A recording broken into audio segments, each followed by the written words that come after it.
Welcome back mga ka-TV. Ang video na tatalakayin natin ngayon ay ang chapter 6 na po ng The Beginning After the End, at kung bago ka lang sa channel ko ay huwag mahiyang mag-like, subscribe o follow at i-click ang notification bell para ma-notify ka sa susunod na video. Paalala, ang video na tatalakayin natin ngayon ay maaaring mag-iba mula sa ilalabas na anime. Hindi ko inaangkin ang mga drawing o anumang materyales na ipapakita. Ang layunin ko ay magpakita ng suporta at magbigay ng impormasyon tungkol dito. Ang lahat ng kredito ay nananatili sa mga orihinal na may-ari. Maraming salamat. Habang mas lalo pang lumalalim sina Arthur at ang kanyang grupo sa Dungjon, mas malalim pa sa lugar na kahit si Braud, ang kanilang veteranong leader, ay hindi pa nararating. Unti-unting napansin nilang nagiging mas delikado at kakaiba ang paligid.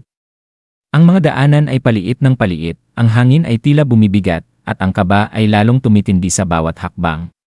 Sa isang punto, muntik nang mapahamak si Samantha matapos ma-activate ang isang patibong, ngunit dahil sa mabilis na kilos ni Arthur, siya ay nailigtas. Dahil dito, nagalit si Reginald at kinumpronta si Braud kung bakit hindi sila binalaan tungkol sa mga patibong. Gulat din si Braud, sinabing wala namang ganoong bitag noong huli siyang napadpad sa lugar na yon.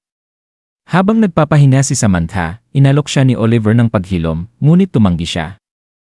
Sa halip, napatingin siya kay Arthur na noon ay iniinspeksyon ang matalim na patalim na muntik na sa kanya tumama. Dito nalaman ni Arthur na hindi ito isang patibong, kundi isang mana beast ang umataki sa kanila.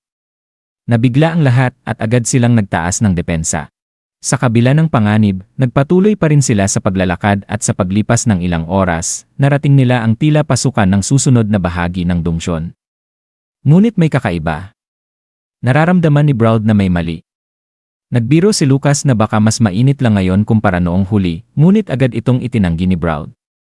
Sa isip ni Arthur, alam niyang hindi ito basta init, isang matinding presensya at pressure ang lumalabas mula sa kailaliman. Habang patuloy silang sumusulong, bigla na lamang yumanig ang lupa.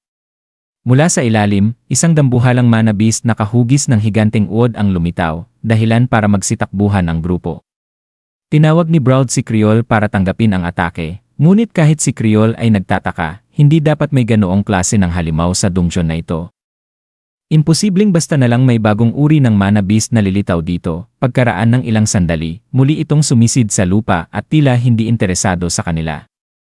Napansin ni Elijah na hindi naman sila ang target ng halimaw. Ngunit si Oliver, na lagi nang mainit ang ulo at di mapakali, ay nagpilit na ituloy ang paglalakad papunta sa artifact. Tinawanan niya ang pag-aalangan ng iba at sinabing hindi sila narito para lang manood ng halimaw na naghuhukay. Sinubukan siyang pigilan ni Braud, sinasabing kailangan muna nilang alamin kung ano talaga ang nangyayari bago sumugod, pero hindi siya pinakinggan.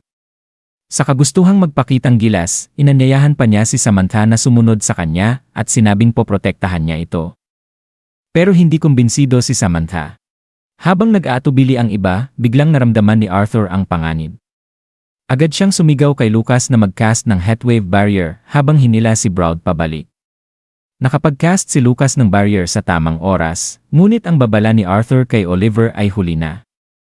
Isang malakas na pagsabog ang naganap sa lugar na pinasok ni Oliver. Mabilis din na nag-cast si Samantha ng water barrier upang protektahan ang natitirang grupo. Nang matapos ang pagsabog at humupa ang alikabok, isang kakilakilabot na tanawin ang bumungad sa kanila. Ang bangkay ni Oliver ay wala na, at ang tanging naiwan ay ang kanyang nasunog na kalansay sa lupa. Tahimik ang lahat, natataranta at natigilan habang iniisip kung anong klaseng lugar ang pinasok nila.